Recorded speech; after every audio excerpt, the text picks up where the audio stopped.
Hello? I have placed 2 explosives inside of Rockville High School, okay? And if they fail to detonate, I'm just going to shoot every kid I see, okay? This call was a hoax, but part of a series of nightmare threats terrorizing Vernon, Connecticut. Investigators determining the threats came from overseas, but with the help of a teenage girl living right in town.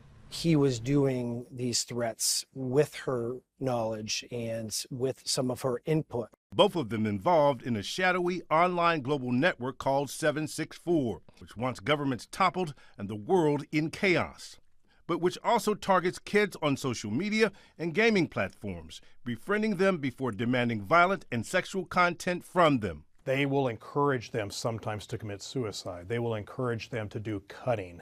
They will encourage them to harm their pets. They're using basically psychological warfare on children. That's right. They gain the trust, and then they continue to build that trust to the point where they have power and the ability to blackmail the child, basically. The girl thought the hoaxer was her boyfriend, and he convinced her to share pornography and create 764-related content, like this Barbie doll with the group's name written on its forehead. It was very difficult to process.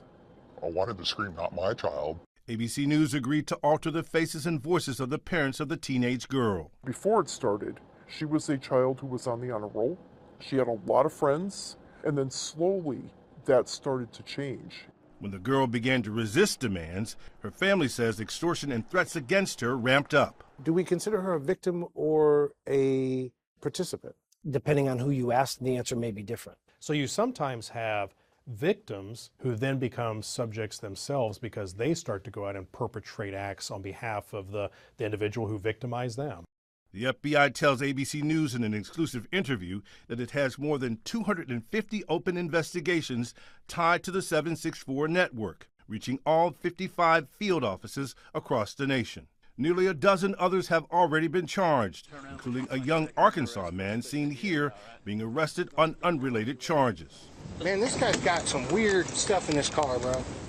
But now pleading guilty to plotting to murder a 14-year-old girl in a separate case when she stopped complying with his demands.